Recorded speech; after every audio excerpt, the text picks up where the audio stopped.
ಏನಪ್ಪ ಅದು ಇದು ಅನ್ಕೊಂಡು ಹೆಸರೇನು ಇಟ್ಟಿಲ್ವಾ? ಅಮ್ಮ ನೀನೇ ಒಂದು ಒಳ್ಳೆ ಹೆಸರಿಡಮ್ಮ. ನಿನಗ್ ತಮ್ಮ ಇದ್ದಿದ್ರೆ ಚಿಟ್ಟಿ ಬಾಬು ಅಂತ ಹೆಸರಿಡ್ತಿದ್ದೆ. ಚೆನ್ನಾಗಿದ್ಯಲ್ಲ, ಮುದ್ದಾಗಿ ಚಿಟ್ಟಿ ಅಂತಾನೆ ಕರೆಯೋಣ.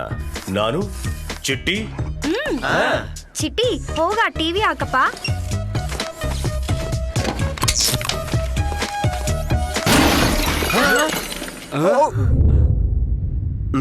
ಅಮ್ಮ ಅವನು ಹಾಕು ಅಂದ್ರೆ ಹಾಕೇ ಬಿಡ್ತಾನಮ್ಮ. ಟಿವಿ ಆನ್ ಮಾಡು ಅಂತ ಅವನಿಗೆ ಸ್ಪಷ್ಟವಾಗಿ ಹೇಳ್ಬೇಕು. ವಸಿ ಬಂದ ತಕ್ಷಣ ಎಲ್ಲಿಗೋ ಹೊರಟ್ಬಿಟ್ಟೆ? ಲ್ಯಾಬ್ಗ? ಇಲ್ಲಮ್ಮ, ಹೇರ್ ಕಟ್ ಮಾಡಿಸಿ ಸರ ಮೇಟ್ ಮಾಡ್ಕೊಡ್ತೀನಿ. ಅವಳು ತುಂಬಾ ಕೋಪ್ತಾ ಗಾಡಿ ಯಾರು ಓಡಿಸೋದು? ಚಿಟ್ಟಿ. ಚಿಟ್ಟಿನ? ಅಯ್ಯಯ್ಯೋ ಡಾಕ್ಟರ್ ಬೇಡ, ರಿಸ್ಕು. ನೀನ್ ಬರಲ್ವಾ? ಇಲ್ಲ ಡಾಕ್ಟರ್, ಯಾಕೋ ನನಗೊಂಥರ ಆಗ್ತಾ ಇದೆ. ನೀವು ಹೋಗಿ ಬನ್ನಿ ಡಾಕ್ಟರ್. ನೀನು? ಮನೇಲಿ ಹೇಳಿ ಬಂದಿಲ್ಲ, ನೀವ್ ಹೋಗಿ. Change to driving mode.